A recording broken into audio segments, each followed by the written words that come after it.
live from the center of the earth, Hmm. episode 91, Lyrical Ones. As we close in, as we approach 100, Fluent, how are you doing this evening?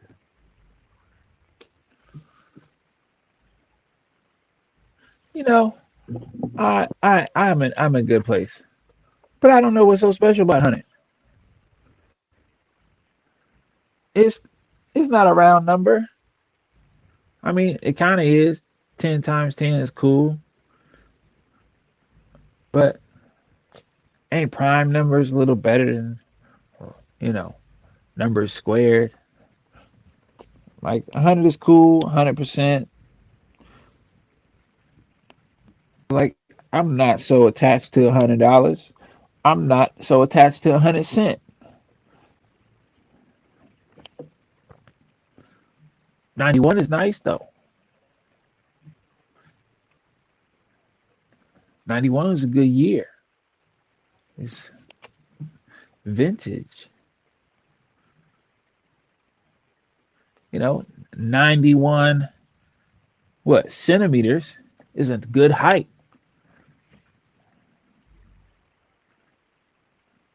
And so since we here in episode 91, I think all I can do is live in the moment. Whatever's happening with 100 ain't got nothing to do with me. Ain't nobody got time for that.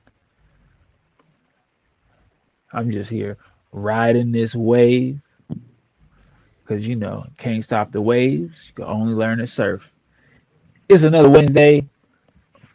We out here in the web twos of the internet making stuff happen with our illustrious, magnanimous producer. I'm here with my masked co-host Cineo. I'm in a good space, man. Got a lot of transitions happening, and some of those just mean I gotta make an appointment with my loctician to get my hair retwisted um, for photo ops and presentabilities and things. I got the elder statesmen of the black communities and women's. Uh, the older relatives come around. They say, "What you doing to your head?" They say, "Look at God. What is God doing with my hair? It's just growing like it always does. Who am I to cut it? Who am I to do anything to stop this life from happening?" So I just gotta be on guard and be ready, be as best prepared by funneling the reactions based on my presentation. So that's where I'm at right now.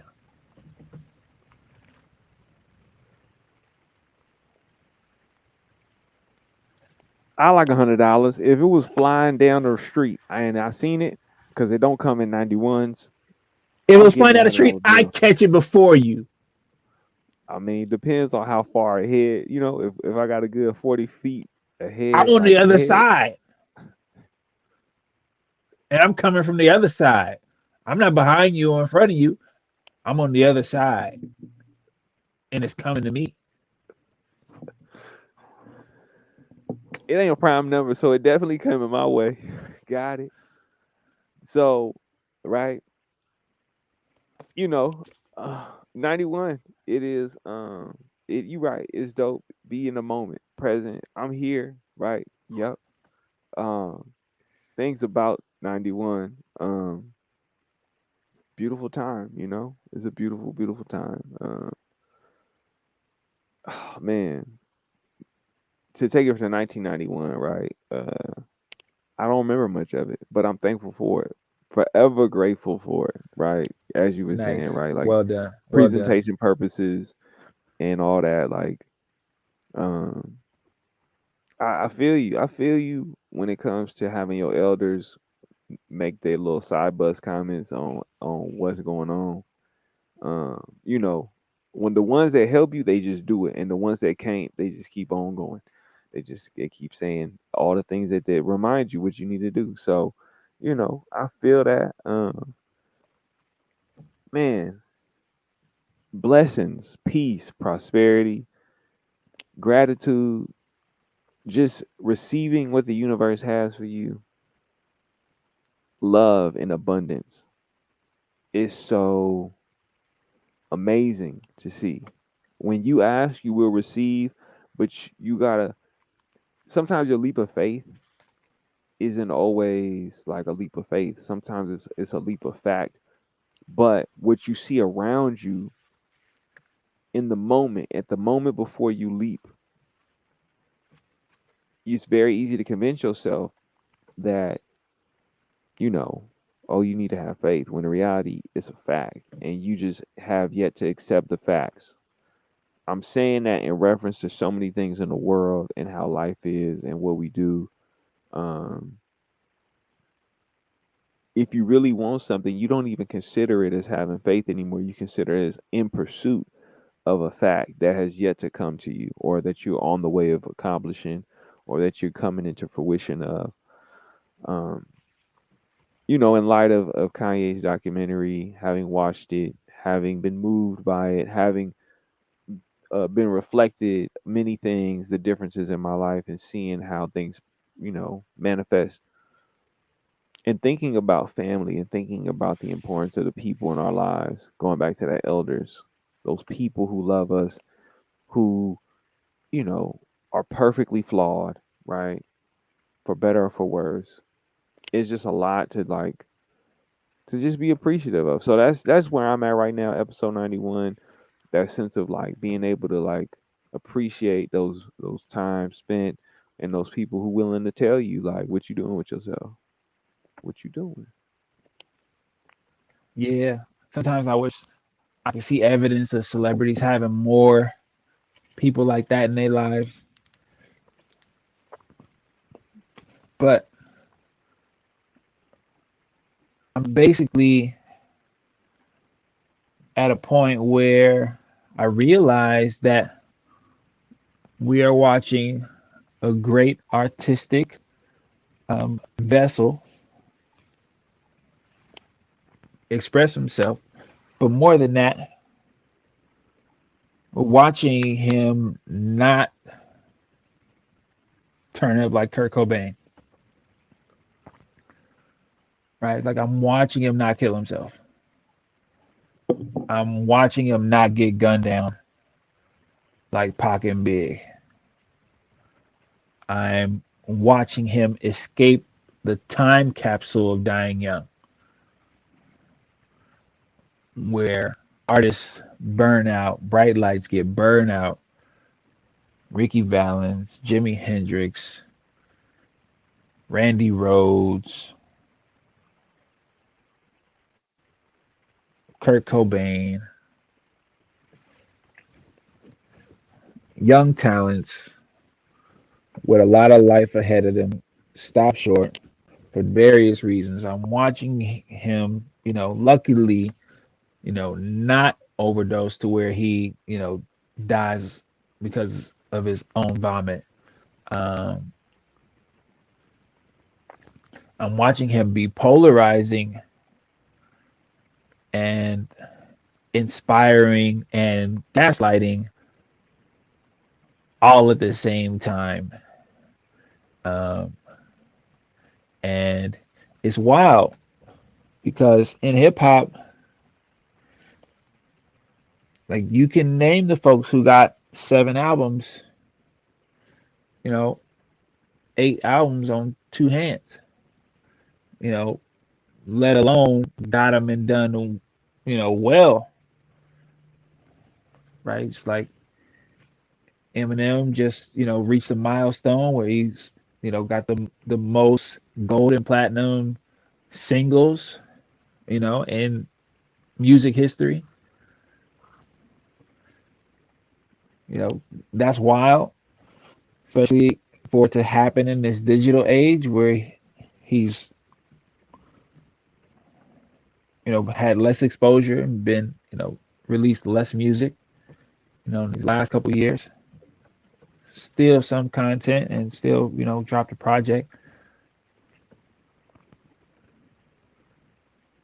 But yeah, like doesn't mean anybody's perfect. Doesn't mean anybody's right.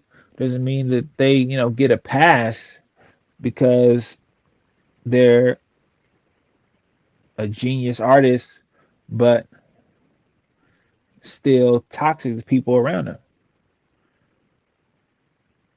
Like you don't get a pass just because you unwell to treat people crazy. And right, society says, we'll see what we can do. Say, oh well, you could have a fight and beat that girl up in the car, and we'll see what we can do. We could have a little argument, and you could shoot somebody in the limb, and then turn it around and make a profit off releasing new music.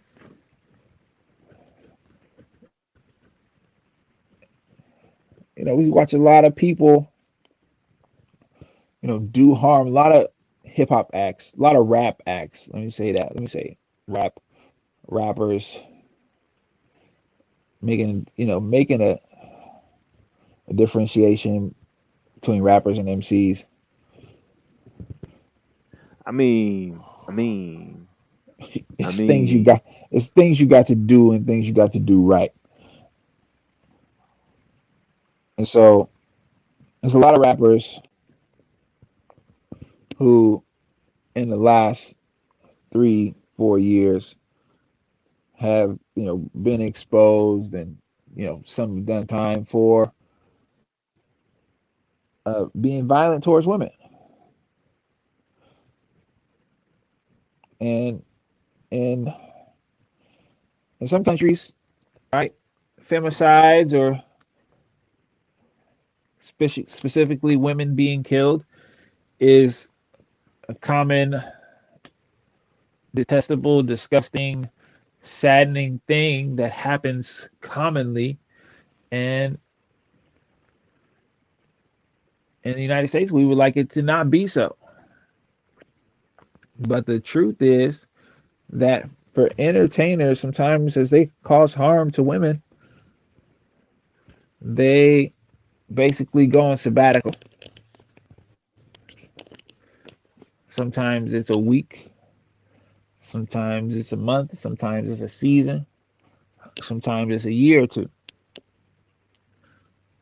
But somewhere they have the understanding that if I put out another project or I'm part of a TV special where some other folks who are vocal about equity and advocacy and rights,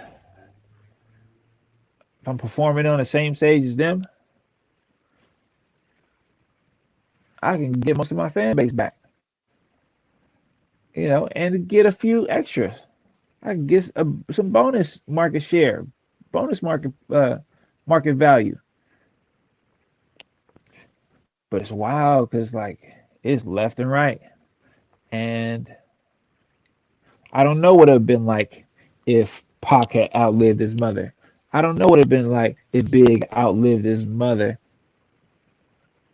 Like I don't know what how they would have turned out in the processes that they used to navigate life and understand the world that they was living in and what was happening to them in the world, um, and their role in the world.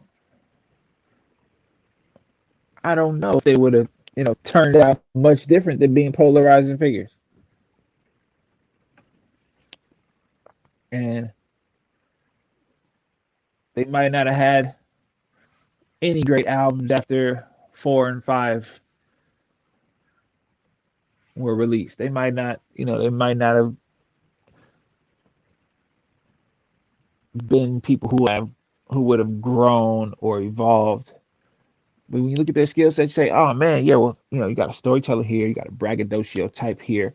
It's like, oh, they could probably, do it in this era. It's like when they talk about basketball players and how the game has changed and whether or not folks from previous eras could play in the way, in the style, in the way the game is played now. And part of it is like having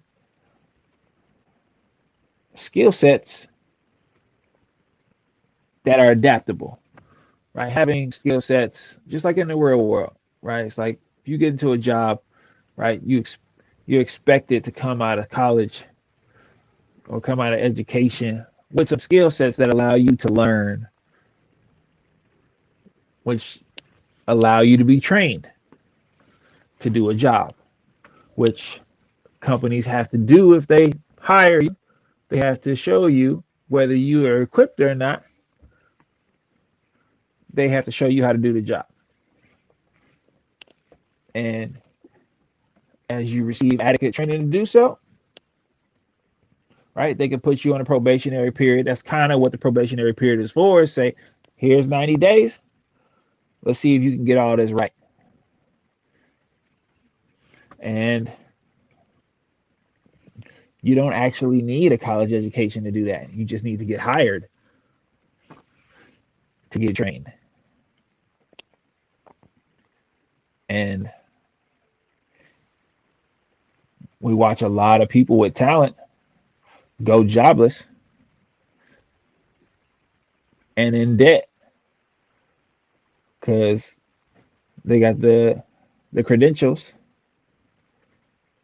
but they don't get hired, right? So because they don't get hired, they don't get trained, even if they got masters and doctorates, if they don't get hired, even if they double majors, if they don't get hired, they can't get trained to do the job in a way that is satisfactory to the establishment, whatever company it is. And if we did some kind of prerequisite curriculum for entering into the world after school that you would do have to do once you decided you were going to drop out. Say like for a college dropout artist, say, oh, you gonna make an album? Well, why are you making that album? Or why are you shopping your singles around? Why are you playing your demos? Why are you making these beats? How about you take this curriculum on how to be a person who respects people and navigates community well? You know, and if you need more support, we got these therapists who are available, you know, through this same curriculum on how to understand and grasp the concepts that are in this book about navigating community, right? And a community be as big as two people, and if you got community, you got an opportunity to learn, right? We always talk about that on this podcast and how community is important and what we can gain from community. So I just think we could all do better in like acknowledging genius, but then seeing the genius within us, within ourselves, and doing our best to not self medicate through harmful side effect producing prescriptions or non prescriptions, just controlled substances. I mean, I feel you. Right? I feel you. I feel you because the thing I think about all the different phrases and terms people say, don't get too close to your idols, Mm, blah, blah, blah. Well, then, even in that, right? Like, hence the mask. Um, idolization, right? Like, I can say watching this documentary was like a one for one reminder. It was like I remember the first time I seen Through the Wire and what it meant to me. and then Right. seeing it from this new perspective where it's explored more fully only only further like gave confirmation to what I was feeling when I watched it the first time. It Hmm. only fleshed it out where my imagination was reaching to fill in these pieces and these spots that I felt, that I knew, right? That at the time it was like I know it. I don't have to question it. I know what this is. To now see it in reflection in hindsight and have it magnified in my face. Now this is where it becomes the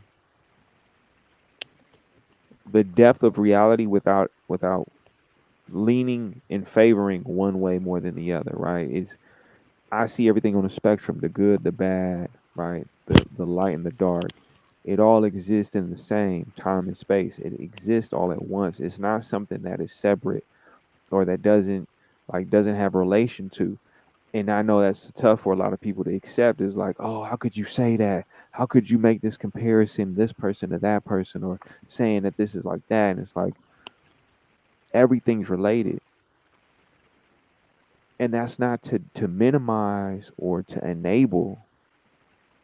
I have to first accept what it is before I can even think about what's the alternative, what's the variation, what else exists beyond what's going on.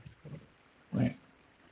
I'm saying that knowing that people can hear what I say and then take it in a direction that wasn't my intention or the impact that I was aiming for, right? Sometimes we miss our target. Forgiveness and compassion.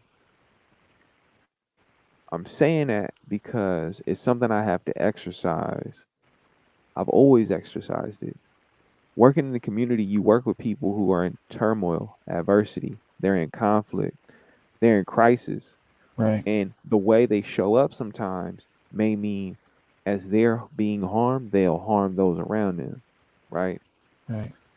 My approach has forever, even within my own family, is exceedingly lead with compassion. If my mom and dad are gonna argue, I'm gonna get in it in a compassionate manner where I'm taking both of their feelings into consideration, where I see both sides. I Yeah. don't try to invalidate or I don't try to make it about one side or the other, right? A lot of times working with youth, they be like, "Oh, see, that's what you do. You be taking both sides." I'm like, "I don't take both sides. We all on the same planet. We all at the same stage. So I'm trying to see everybody win." Now I know I can't make everybody win. I know I can't force everybody to win. I know that when I've been in my own crisis and I've committed my own acts of harm towards people, I'm gonna beat myself up more than anyone could ever beat me up because I understand what it means to have been harmed without any without being provoked, right? A lot of what I've come to know about the world is people who exist in various forms of harm, not realizing they exist in harm, not ever having someone even identify with them that they've been in harm. Some of us see it and know it, some of us don't and never understand it. We live in it, it continues, it exists in a continuum. And so when I see someone like Ye, where I have so much compassion towards him, that doesn't mean that I don't like I'm not in a position to hold him accountable first and foremost. And there is a boundary laid where as much as I appreciate and love, that doesn't necessarily mean that I'm in agreement, right? I literally exist in a country where our leaders I do not agree with consistently. But you don't see me trying to take over any capital or any political party or trying to create any dissension or don't try to create any type of massive amounts of harm or disruption that could very well, right, show how deeply I am moved or emotionally provoked by what's going on, right? It's like, oh, I don't agree with the president, but am I going to go out of my way because I don't agree with the president. I strongly, on many points, do not agree with political leaders. I strongly do not agree with the approach and the direction that a lot of people choose to take. But that at no point means now I'm going to act out in harm. I may say some things, and yes, my words can be harmful, but I've done my best to be very careful with what I say. I've done my best to be very careful with it's not to disrespect a person, it's more to illuminate how much I do not agree with, do not believe in, do not accept in the context of I could accept that it happened. I cannot accept this as the way of life for me, right? I can say this is the way of life for all of us and for myself as well. Yes, that is one thing. But there's a piece of me that will forever be in resistance to that. So I'm saying that in light of this artist. I'm saying that in light of, yes, this person is acting out in ways where I'm seeing a crisis.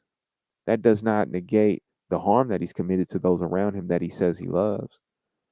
You say you love this woman, they're the mother of your children, and the actions that you display are harmful. You must be in harm. You must be going through crisis. You must not have the tools or the resources to access a way to navigate your harm, to navigate your crisis, to navigate what's going on with inside you. And I'm saying this as like a reflection piece, right? Because there's a bunch of components that I'm seeing this narrative, this conversation about his music video and what it depicts. And I see everyone focus on one piece of it without looking at the whole piece. Right. And I add the context of that because I seen an interview with the game who's featured on the song and what he communicated about his perspective on his past and his life and his self-worth. Because in reference to 50 Cent, he said, I was just looking for one of us to die, right? You have beef with somebody in your head, you have believed that the perception of this world is, oh, I'm a rapper. That means that any given moment I could be killed because when I came up, I looked at Big and Pac and they died. So now that I'm in this position, I'm almost in the same space of death is promised, it's a guarantee. So let's go for it. Ain't nothing else to talk about, right? So when I see that and I think about this video and what's being depicted, it starts off with Game in a coffin, Hmm. right? No one talks about that. No one even says, "Hey, why is Game in a coffin?" No, that must be held to artistic merit. That's not any introspective self-reflection of anything. He Yeah. is in a coffin. He comes out the coffin. He's now riding with what appears to be Eazy-E, who's dead. They pull up in a hole to dig someone out of a hole in the desert, and who they dig out? A mashed up Kanye. So you got, in my interpretation, two dead people going to dig up another person who possibly is dead. So then what do? They go and grab somebody they don't like and they stick them in the ground. Now people were all up in arms saying, "Oh, how could you?" And it's like, well, he did it. Now, to Yeah. what degree do we analyze it? Are we going to isolate the part where it's him putting somebody in the ground and growing roses on their head, and then he cuts the roses off and makes reference to real world events that have taken place with those roses? Oh, it's how could he do that? How could he even put this on display when your favorite American singer teenager made a video where she's stalking the lookalikes of her former real life ex boyfriend and his now real world girlfriend, right? The lookalikes of they're stalking, right? We're not going to Right. say there's a crisis that she's going through where she's fear and intimidation, right? Imposing or being harmful in this way. No conversation about that, right? Because we have accepted that there is a limit on how much harm we can accept within the fiction that is based off of reality, right? To who we hold accountable, again, people have their own perspectives, narratives, and their own machines that they're trying to operate, right? Right. So if we gonna say that this is wrong, then are we going to put the same level of energy to reflect on all levels of harm? Is it going to be something that is equal and universal, or is it going to be selective depending on, well, who has the clout for today, right? It's one of those things where it's not to minimize what this person is doing in light of what this other person is doing, but it is related. There's a correlation. There's a form of artistic expression where they are using and leveraging real world relationships to Yeah. paint a picture of actions that can be seen as potentially harmful. If we're going to say that stalking is okay, but okay, you got a whole music video that depicts various forms of death, including yourself being one of those points of death, to then say we're equals in this form, right? To me, it's one of those things where it's like, okay, well, let's really talk about it. Let's talk about it in all of its wholeness. Let's not be selective and isolate.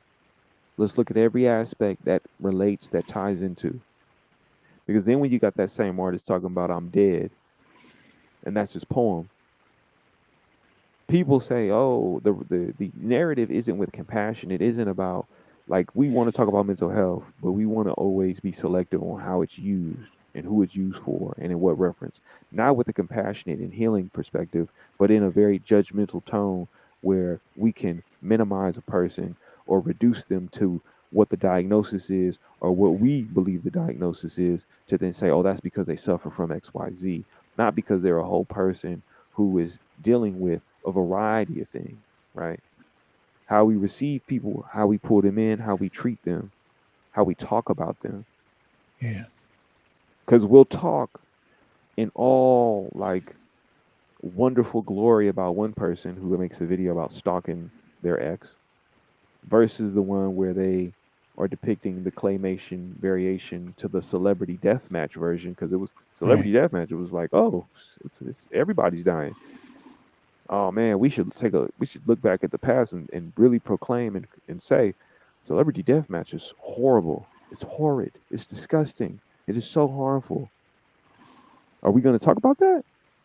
Are we going to bring that into the oh that has nothing no, it's claymation celebrities killing each other in the most vicious and brutal of ways, which is very similar to what I seen with Ye and his depiction of Pete. So if that's the case, to what degree, right? Because yes, we can say, oh, influence. Oh, but then I go back to, well, what have we created for ourselves as society? Are we saying that every bit of what happens with people of free will is now dependent on celebrity, or are we going to create structures where we can create more acceptance and safety for people who are going through their own mental health crisis so it doesn't get to the point where it's like, oh no, we have such a fragile society that this artist, who's just an artist, has the potential of provoking people into doing something that could be potentially harmful. Or we could say we live in a very harmful society where, yes, even celebrities are being harmed to the point that they need to display it in such a striking fashion that maybe we should create something different. Oh, no, no, no. We cool with how things are. We're cool with how the society rolls out and does the things that it does. We cool with it, right? As long as it don't impact us, right? When it impacts somebody else, oh, well, it's going on over there. The harm is happening over there. It's not happening here. But then when it gets too close to home, well, you as a black man, you as a father, you as an ex-husband or husband.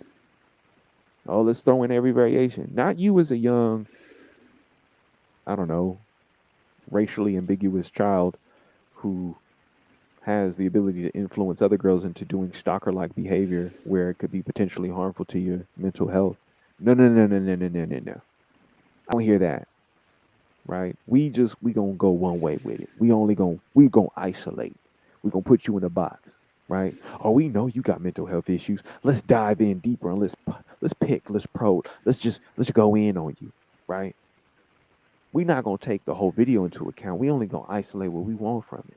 We not gonna talk about Game being dead in the video, riding around with Easy who's dead, to then come and dig you out the hole. What we gonna talk about? We gonna talk about what you did to that celebrity death bash version of Pete. Are we gonna talk about it all? Or are we gonna talk about the pieces? Because we not gonna get no resolution if we don't actually analyze everything that's going on.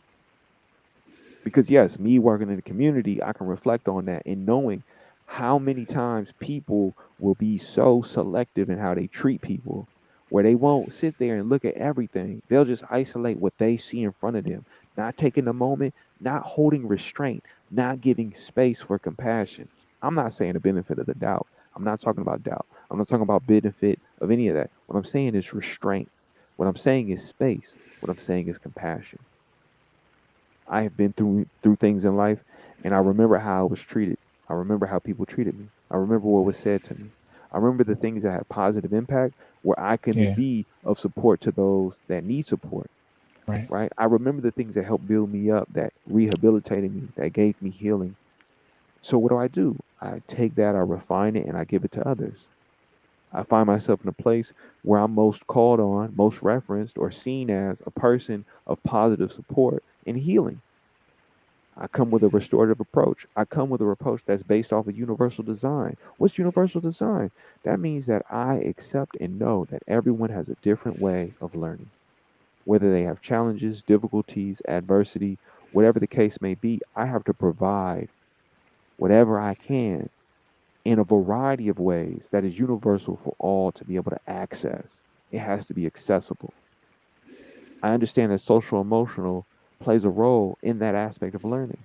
So if I'm not taking care of your safety, of your social well being, your emotional well being, right? What does that mean for the group, the community, your place within it, how it impacts you emotionally, right? Oh, but that's just on me, right? Because when it all falls on me, and then what happens? It's not sustainable. We don't have Right. a practice, we have a preference, right? We don't have a Right. policy, we have a passion Got an anomaly basically. or an outlier, right? Yeah. Oh, look at Wayne Gretzky's amazing. Wayne Jordan, Michael Jordan. Oh my goodness, Steve Jobs. Right? It's like, oh, well, are we going to incorporate this into the practice of society by saying restorative approaches and social emotional basis of learning needs to be held, and universal standards and design, universal design needs to be held? Nah, nah, nah. We're not going to talk about that, right? We're not going to talk about the tools because then that means we got to do work. What do we do? Oh no.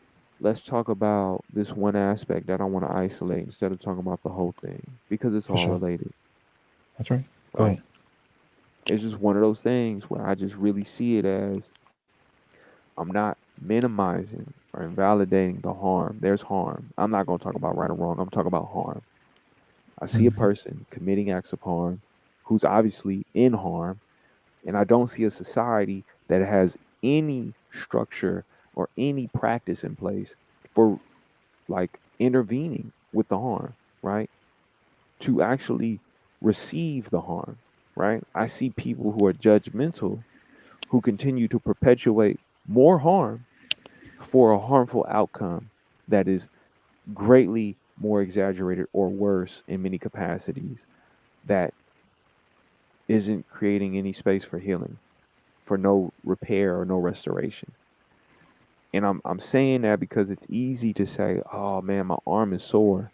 What do I need to do?" I could talk to a physical therapist. I could go meet with a trainer. I could get some advice. I could look on Google. Oh, I can get the arm healed, right? But when it comes to your emotions, when it comes to your sense of self, your identity, people are so far removed from even understanding the harm that is going on within themselves that they don't realize their harm is adding on to more harm.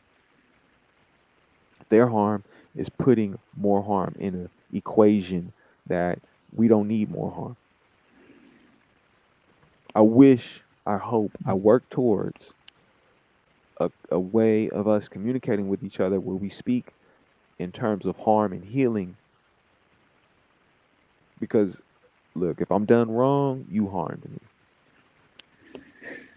If you done right by me, you must be healing. Mm. I'm not trying to Yeah. make a point. I'm just saying, are we talking about harm and healing? Or are we talking about being right and wrong? Because so far as I've seen society, we've done more to try and figure out what's right and wrong than we have to resolve harm, to repair and restore to get to healing. But that's because the spirit of the society, right, is to look at the external, right, and say that there's something outside of me that's going to determine my validity, right? So then we get to the debate about what's right and what's wrong, or the conversation about what's right and what's wrong, because then you can put a judgment value on who I am as a person and the choices I make versus, whether this caused harm or not. Takes a conversation about what's happening on the inside as a result of my choices, right? Not just for me, but the folks around me, right? And then same thing, how they receive me, right? It takes having a conversation to say, this harmed me, right? This was messed up, and it changed my outlook about you as a person and people in general, to the point now that that harm can be traumatic. And sometimes the more practice a person is as at looking externally, say, did this person do me wrong? Did I do this person wrong? Without having that exchange about, the first hand exchange, and talking about where the harm was. You say, was I right to do this? Were they right to do this? Was I wrong to do this? And sometimes the things could have been the right thing to do, and they cause harm. And sometimes you stick around to find out. Sometimes you don't. So it's not. I think it's just not an easy thing to navigate, but I definitely think it's essential. Oh, definitely. And it's not to say that it's easy. Not at all. It is hard. And my whole thing is, if I'm going for impossible, then well, hard is easy. Whereas for most people, I understand, right? Like I get it. I come from a family of people dealing with harm and not really knowing how to process or understand the harm they're in. I've seen it. I've lost my mother to it. I've lost so many mothers to it, aunties, cousins who've left their children because the level of harm was beyond their ability to grasp, which then it took over and it created more harm. It's now multi-generational harm, right? I look and I see that we've all responded differently. Whereas me, what I've gravitated to is discipline. Discipline. Because I've seen what happens when I don't feel like it. And I've seen what happens when others don't feel like it. And I've given Yeah, myself to discipline, right? Because discipline doesn't care about how I feel. Discipline is my maintenance, it's my sanctuary, it's my refuge, it's my religion. yeah, Religiously, we do things, right? Repetitively, right? In a way that is a practice, right? So, regardless of how I feel, I know what I need as a practice. I know what I need to do. So, I stick to my discipline, right? Sounds much like disciple, discipline, yeah. right? Like you can be your own disciple, right, and follow your own instincts. And that discipline, right, is basically you keeping your commitment to yourself, right? They're for you.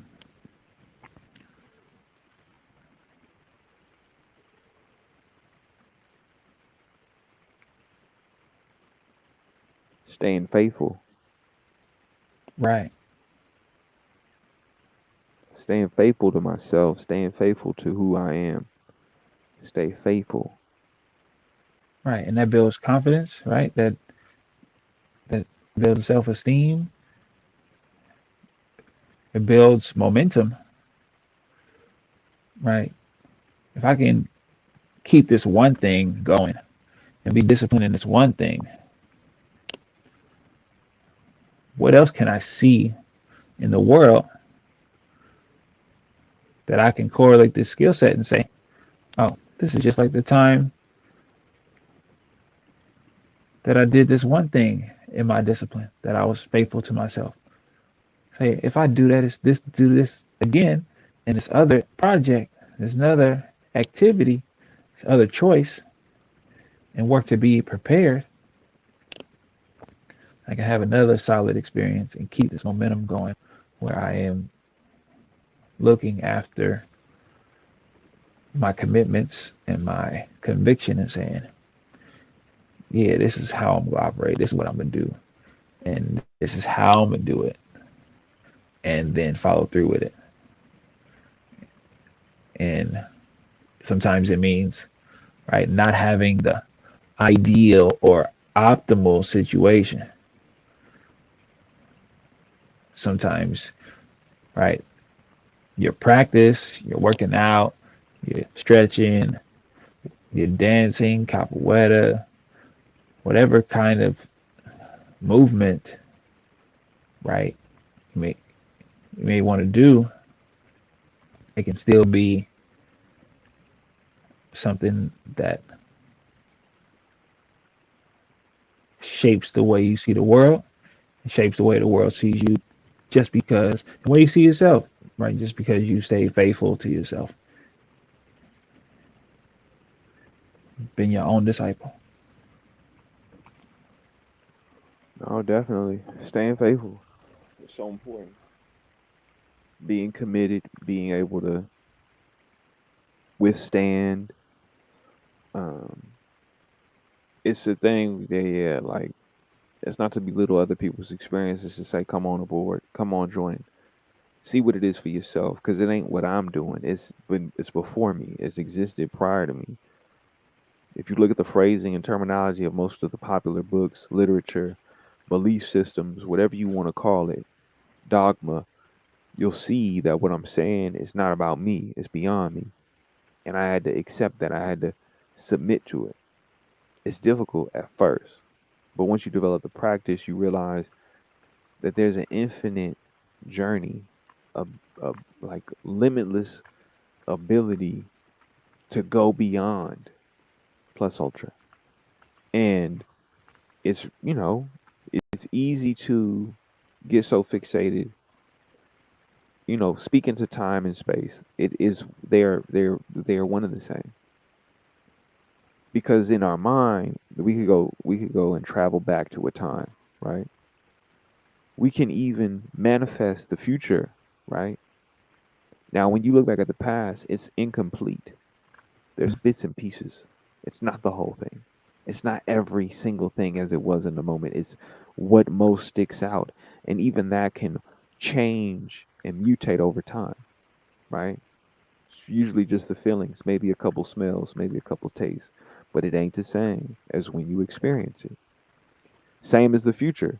You can think about a future and you can have the main biggest parts of that future or the smallest parts depending on what you work towards.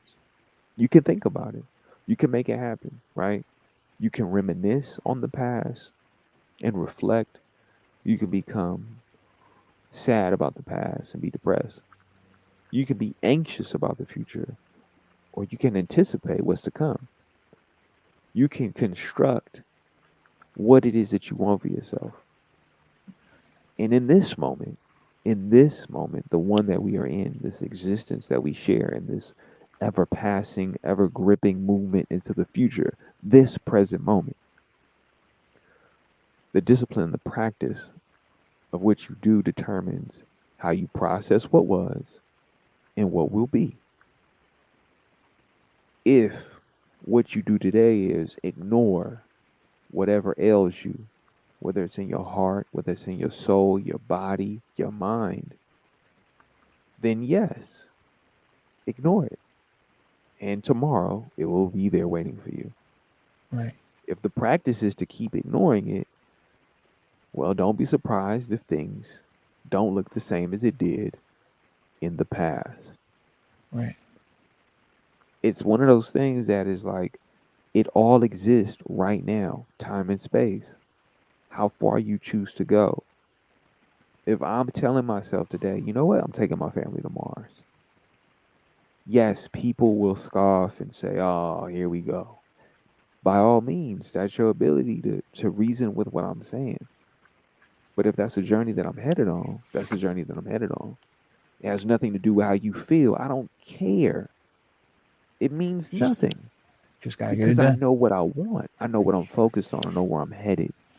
That to me is my purpose. It's not about how you feel about me or what I'm saying or what my purpose is to you in your eyes. It's about me enjoying the process and the journey, right? We live in a world right now where there's a war going on. And I don't agree with the fact that there are innocent people that are being literally disposed of in this conflict because the world leaders have decided what they are going to do is they're going to kill, they're going to destroy. Right. It's not the first time. This ain't you could look at so many different countries and see that this same situation has taken place multiple times over many decades, many hundreds of years and centuries. Right? Let's applaud you and let's say you're the one. And then what do? As soon as you get that power, you use it against the ones who put you there. It's a betrayal of such a massive magnitude, and it happens so much. It happens while you sleep. It happens when you don't even think about it. It happens without your sense of care or regard for what life should be or what it is to you now. And I'm always pushing and working towards a day when that changes. Now, my way of doing it is trying to be not harmful. Doesn't mean I'll be perfect at it, but I'm definitely mindful of what level of harm am I committing myself to. And I know for some people that makes them impatient. Trust me, I know. I've had to leave alone so many different entities because I realized it did not serve healing, it only served harm. Or it served a lot more harm than it served healing. It wasn't reciprocal, it wasn't sustainable, it wasn't something that was reflective of what I wanted for myself. So going back to that faith, right? Leap of faith for some is jumping out into the abyss, not knowing what's beyond. Or it could For be, others. yeah, let me see. Okay, that's where I need to go. I'm gonna jump. Hmm. I'm gonna have faith that my discipline, my practice, my exercise has prepared me for this leap. That every waking moment that I have, the gift of life that was given to me, that I have, that I can harness, that I can take control of to whatever degree. I'm gonna have faith that the time I spent developing the need to take that leap and what was needed of me to leap, I will have spent a considerable amount of time preparing for that leap. Maybe I don't land the first time. Maybe I got to try again. Maybe I got to rework my exercise and my practice and my approach. But I will take that leap and I will land. And I'm saying that But for everybody who's listening now and who's listening in the future, who is listening in the past as these words are spoken. Because Aaron Jaeger has shown me that yes, it all exists at once. that's it. That's what Mr. Manhattan was saying, Exactly. right? It's a Exactly. right. Like the space time continuum that Doc Brown was talking about in Back to the Future, right? The the Flashpoint paradox, the multiverse, right? It's like all these things, right, are interconnected, and whether right the leap of faith is I don't know what's coming, but I'm gonna go forward, or this is what it's gonna take for me to be successful, and I'm gonna go forward, or this has the possibility to turn out a lot of different ways, but I'm gonna go forward. Or I don't know if I'm ready, but I'm going to try anyway and go forward. Like those are all different ways to exercise a faith in your ability to co-create with the creator. You say, this is not my life is not happening without me. Regardless of what I've prayed for, it's going to happen for me and with me.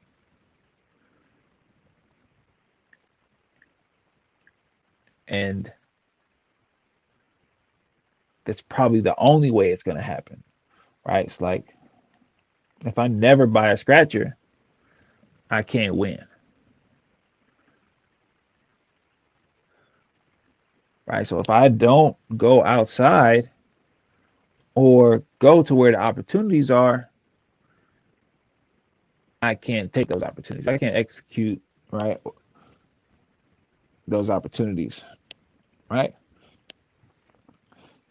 If I don't buy the raffle ticket, I can't win the raffle unless somebody put my name in for me.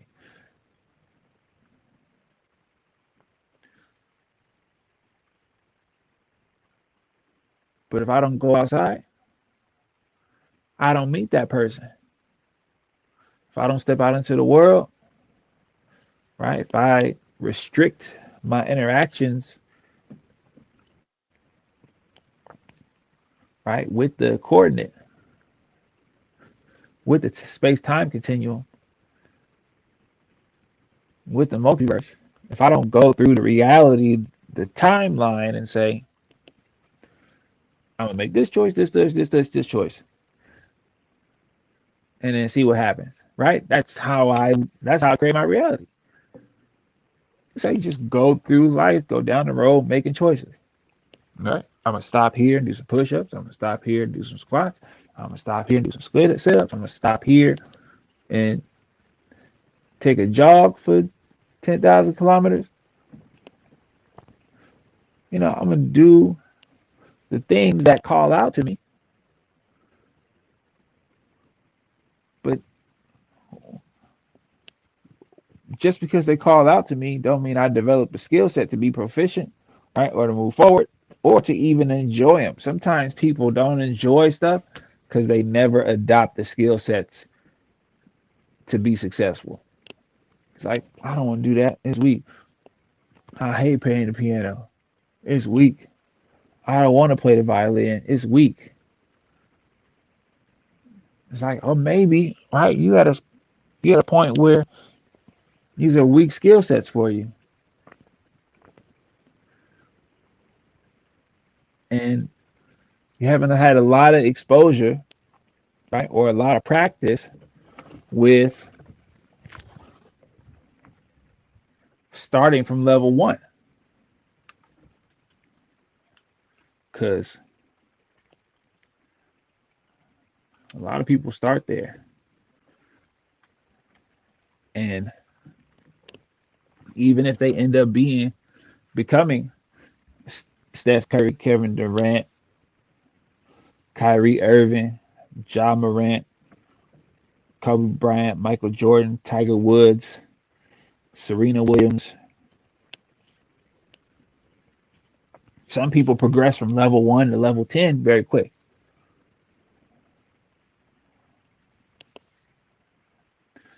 That's nothing against anybody else, right? But they didn't spend their time at level 1 like, oh, this is weak. I'm gonna stop here. Some folks said, what's on the other side of a level 100? What's on the other side of level 1,000? What's on this other side of winning one championship, two championships, two Grand Slams? What is on the other side of winning the Masters? What is on the other side, right? Of your wife breaking her window with a golf club? right? One, that the other side of that is your ex-wife. But again, it's like, okay, you're making choices out here, and sometimes, right, being faithful to yourself, right, is being faithful to the people you community with. Sometimes being faithful to yourself is not being faithful to the people in your community with. And it's not always easy to know, but you can always start with the internal question: is the opportunity that I'm executing or the thing that I'm doing for these people or this person something that's important to the way I want to live my life? Is it something that is important to the values that I hold? Is it something important for the future that I want to see? And we can look at that and say, oh, well, yes, right? Go ahead, run it up, see what happens, run up the score, right? If it's a side quest, don't mean it ain't a bad thing. You might be able to run that side quest and level up from it 5, 10 times. If it's a main level, you might get one shot at it, right? You get one shot at this dungeon or to fight this enemy, this dragon shows up one time, and if you miss it, you have to wait for the next opportunity. But, right, it's an opportunity for you to get 8,000 experience points. Now, you can still get 8,000 experience points through doing, 16 quests,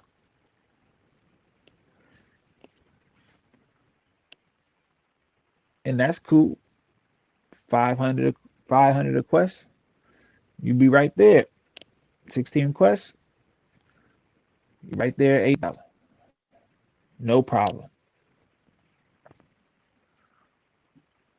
But when the opportunity comes and you're prepared, right, they call that lucky. But as soon as you start to control the outcomes in your life, right, then you got the opportunity to be prepared. Right, you won't foresee everything, right? That's not the experience you're supposed to have. You're supposed to have one in a community. So when someone on chapter 20 or chapter 51, right, chapter 57 or 65 say, listen up, young blood. This is how things can go down. If you're lucky, you be prepared.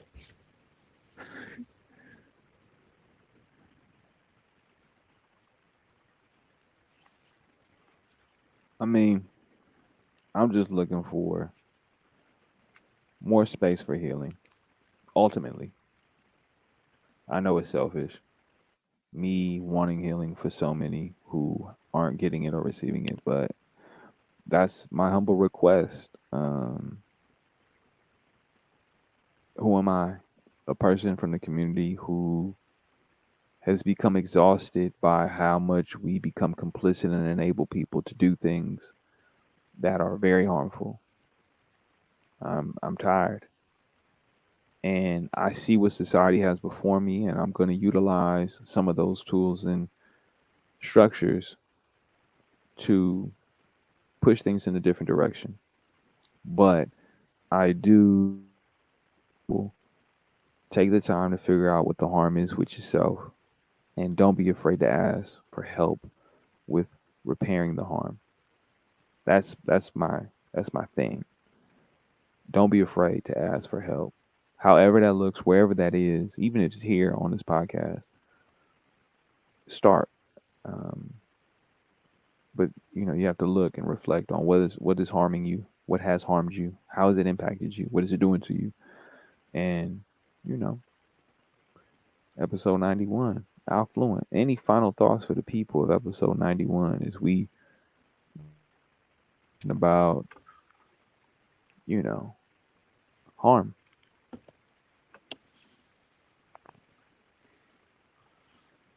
Yeah, harm will come and go for for ourselves and others.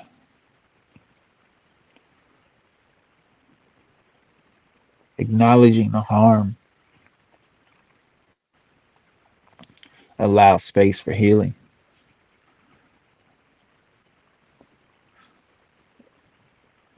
Giving space to acknowledge and hear the harm gives opportunity to see the inadequacies or the injustices in the situation and say, how can I address right what was missing or what was taken in this moment, right? Was somebody's agency taken? Was their respect or their sense of belonging? Was their their safety, right? Their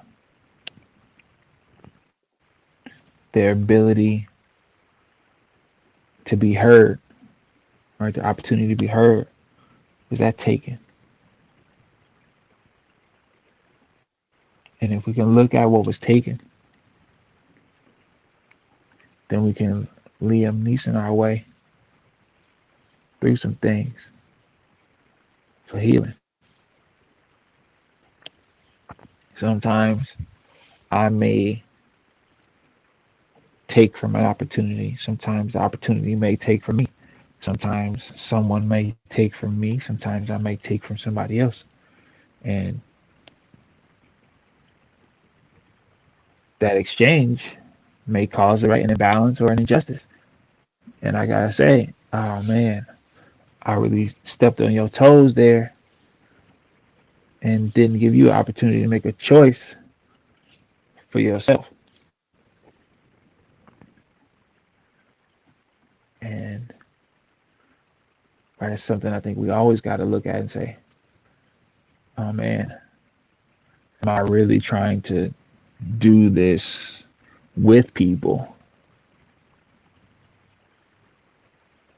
or am I trying to do it alone? And try to figure it out and be honest with yourself as that truth changes or grows and you grow along with that truth. Be straight up. Hey, at this point right now, I'm trying to do this alone. And that may ruffle feathers, but lying about it or fronting like I'm trying to do this with people, with a person, is dangerous, disrespectful, dastardly, and disgusting. 4D.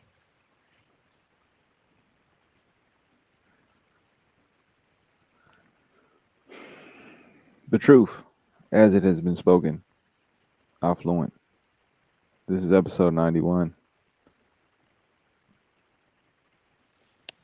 as we often do at this time, which is always a reference to Ye. Like we always do at this time.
One, one, one, one, one, one, one.